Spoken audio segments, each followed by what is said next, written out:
Never heard of anyone going into the business. Whelks ain't plentiful enough around here. Mahardy got into the boat and started off again. As they rounded a bend, the girls saw a large square building set some distance back from shore. The banks nearby were littered with discarded bits of clamshells. That's the Heath Button Factory, Mahardy identified the place. She's sure gone to pieces since I was here last. Nancy gazed curiously at the neglected brick structure. Vines lay thick on the shingle roof, and all the windows were broken. Not expecting to find anyone around, she was surprised to see figures close to the factory entrance. Two men were visible for an instant.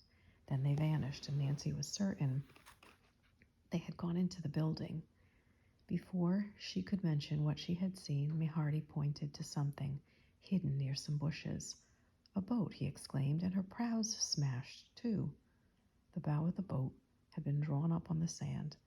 At a glance, George and Nancy identified it as the blue and white painted craft that had struck them. "Oh, Mahardy, please pull in here," Nancy requested excitedly. "Is that the boat you're looking for?" the old sailor asked, resting his oars. Without replying, Nancy leaped out, splashing through the knee-deep water to shore. Not to be left behind, George followed close at her heels. "Hey, where are you gals going in such a rush?" Mahardy called after them. Nancy paused, suddenly realizing that it might be wise to proceed with caution. Tersely, she explained to the old clam digger that she had just seen two men disappear into the button factory. Maybe they owned the boat. Mahardy grunted.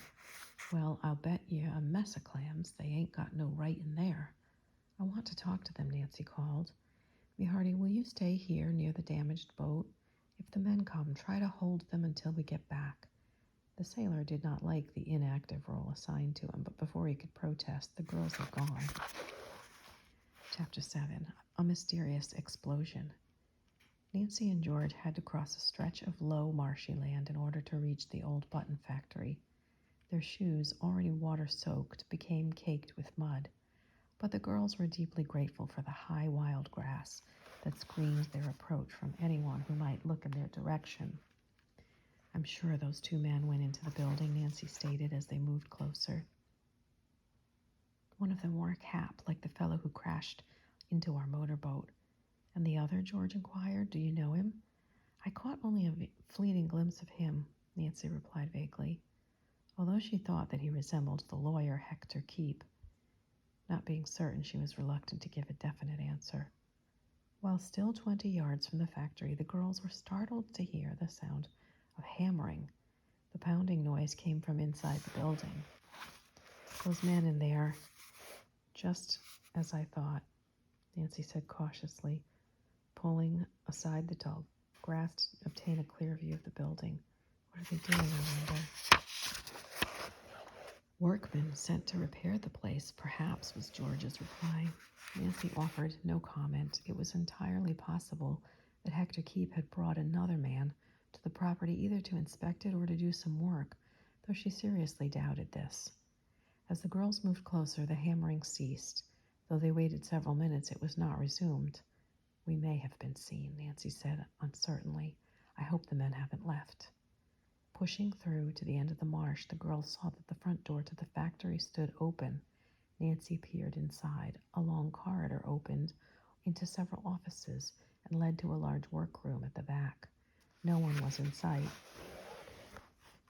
As the girls started along the hallway, they heard retreating footsteps. Glancing out of one of the dirt-smudged windows, they saw two men running in the direction of the river. "Oh, Nancy," George cried, "they must have heard us." "They're going toward the boat," added Nancy excitedly. Already the men were well hidden by the high marsh grass. The girls ran quickly toward a rear door. As they neared it, a deafening sound of explosion filled the air. The walls of the factory rocked and plaster tumbled down. "Nancy!" George cried frantically. She lurched backward just in time to avoid being crushed by a heavy falling beam. A board struck her on the forehead, slightly dazing her. "Nancy!" she called weakly. "Nancy!" There was no answering cry. To George's horror, she saw a huge pile of debris had separated her from her chum. One whole corridor wall had caved in. Nancy must be buried beneath it. Nancy, Nancy, George shouted again, struggling to her feet. The air was thick with plaster dust, but she paid no heed. Coughing and choking, she frantically began pulling away boards and chunks of plaster. In the meantime, the two strangers who had paused in the tall grass were just about to go back to the factory when they heard running footsteps. Hardy, fearful upon hearing the explosion, was racing toward the factory, clam rake over his shoulder.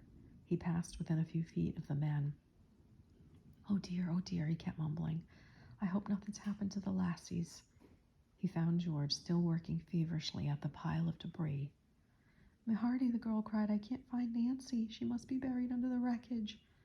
The old man's worst fears were confirmed. He said nothing but began raking furiously at the pile of plaster that blocked the corridor. At this very moment, Nancy was lying stunned on the floor of a little room some distance from where the others were working. The force of the explosion had lifted the girl off her feet and hurled her into a storage closet. Then the door had slammed shut, and the ceiling above it falling had sealed the entrance. As she regained consciousness, Nancy found herself in total darkness and wondered where she was. Slowly, the confused girl got to her feet and felt around her prison. At last, she found the door and tried it. It would not budge, and there was no other exit. What'll I do, she thought, still a bit dazed by the blast. In a few minutes, Nancy's mind cleared. She knew she was bruised and that there was a mean scratch on her arm. But she paid no attention to these. She must get out. And there was George, the distracted girl, worried. Then suddenly Nancy thought she heard her name called. The sound was far, far away. Was it George's voice? With all her strength, Nancy pounded on the door and pushed her body against it. At last it yielded ever so slightly. Through the crack she shouted, George! Nancy, where are you? Came a muffled reply. George was safe. This knowledge renewed Nancy's strength. She gave the door a mighty heave, and it yielded about 2 inches. She called out, Here I am, in the closet. Hardy and George leaped across the rubble. With the rake and their hands and feet, they cleared away enough of the debris to free Nancy. As she squeezed herself from her prison, Hardy mumbled, Thank goodness you're alive. George embraced her friend in excited relief. Oh, I was so scared, she said. Then soberly she added, Why didn't you answer when I called you 20 minutes ago? I didn't hear you, the Drew girl replied ruefully. Knocked out? Asked Hardy, gazing intently at Nancy to be sure she was all right. I'm afraid I was, but I've none the worse for it. What caused the explosion? Suddenly she recalled the 2 strangers who had run from the building. What became of those 2 men? George had forgotten about them during the excitement. Recalling that the last she had seen the pair hastening toward the river, she asked Hardy if he had observed anyone. Nary a soul, he responded. Nancy, George, and the old clam digger plunged through the marsh grass toward the riverbank. The damaged motorboat no longer was there. Those rascals sneaked away, drat him, Hardy muttered in disgust. Do you think that makes him guilty, Miss Nancy? Guilty on 2 counts, the girl replied. Guilty of damaging the boat I rented, and guilty of causing the explosion. But why cause an explosion? Asked George. Nancy shrugged. She did not want to mention any of her theories just yet, but an idea had come to her. One of the men had resembled Hector Keep. The lawyer's actions were becoming very suspicious. He actually had been accused by Mrs. Fenimore of not being honest. The man certainly had neglected to take care of the Heath gardens in the factory. The whole thing looked bad for him. But what could be his reason for wanting to destroy the factory, Nancy mused. She was brought out of her reverie by George, who suggested that they go home. The fellow with the damaged boat is gone, she reminded her friend. Since we came here to find him, we may as well leave. During the trip back to Hardy's, the clam digger and the girls kept their eyes open for the blue and white motorboat, but they saw no sign of it. I'll be glad to take ye on a trip again, the old sailor offered when they reached the dock at River Heights. Nancy thanked the man. On the way home, she was very thoughtful. and could hardly wait for the moment when she could talk to her father in the library after dinner. For half an hour she explained her theories regarding the mystery of the Heath estate. But why would Keep want to damage property he's paid to look after? Asked Mr. Drew when he heard the story. It doesn't make sense to me. I'm sure there's a great deal more to the Heath case than Floriana's disappearance, Nancy declared. Take the explosion today, for example. It wasn't just an accident. There may be something pretty sinister back of it all. I'll agree with you on that point, Mr. Drew said soberly. Nancy, I know it's useless to ask you to give up trying to solve a mystery. Oh, it is, Dad. At least I can ask you to be careful. Remember, you're my one and only daughter. I'll keep it in mind, she said, hugging him affectionately. Now, about the Heath affair. Isn't it possible that someone is prowling around the property in the hope of discovering the clue Walter Heath mentioned in his will? You mean the one by which Floriana can identify herself beyond all doubt? Yes, Dad. If an imposter could stumble upon that clue, it would be an easy matter for him to have some woman claim the fortune. Not so easy as you may think, Nancy. A number of persons knew Floriana, but in all those years, she could have changed so much that no one would recognize her. True, I follow your reasoning. Nevertheless, any person who put in a claim would have to satisfy Hector Keep and the court that it was a just one.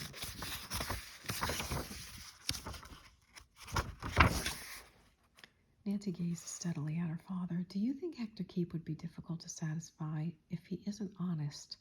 Mr. Drew squirmed in his chair. Nancy, I don't like to think the man would take a bribe, if that's what you're hinting, he said. You know my opinion of Keep. I don't like his methods in handling law cases, but I can't prove he's actually done anything dishonest.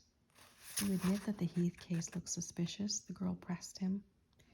Yes, I do, Nancy, and you have my full approval to work on it. That is, to try to find Floriana. The rest of it you'd better leave alone. I've mulled over it a lot, the girl went on. I've even thought that maybe Floriana is being held a prisoner somewhere. Mr. Drew looked surprised. In the castle, he asked. Who knows, his daughter bantered, but seriously, I hardly know where to begin in my investigation. The explosion today kind of changed my plans. How do you mean? I heard that Walter Heath made scientific experiments at the castle. If Hector Keep suspects that a secret somewhere within those crumbling walls. Mr. Drew gazed at his daughter with sudden suspicion. Young lady, you're leading me up to something, he accused her with a twinkling in his eye. Out with it. I'm only trying to arouse your interest, Dad, Nancy confessed with a gay laugh. Why not go to the factory with me? You may find a clue I've overlooked. And be blown to bits? Asked Mr. Drew. No, thank you. I need your help, Dad, Nancy coaxed. Well, if you put it that way, said her father, weakening. Actually, I haven't the time to spare, but I'll go to please you. Tomorrow morning, then? So soon? Time is short, and I must solve the mystery within 3 weeks. Chapter 8. No Trespassers Allowed. Nancy and her father were up early the next morning. Without troubling Mrs. Gruen, they hastily made breakfast and drove to the damaged button factory. The last half-mile was not easy riding, for the road, like everything else on the Heath property, was in bad condition.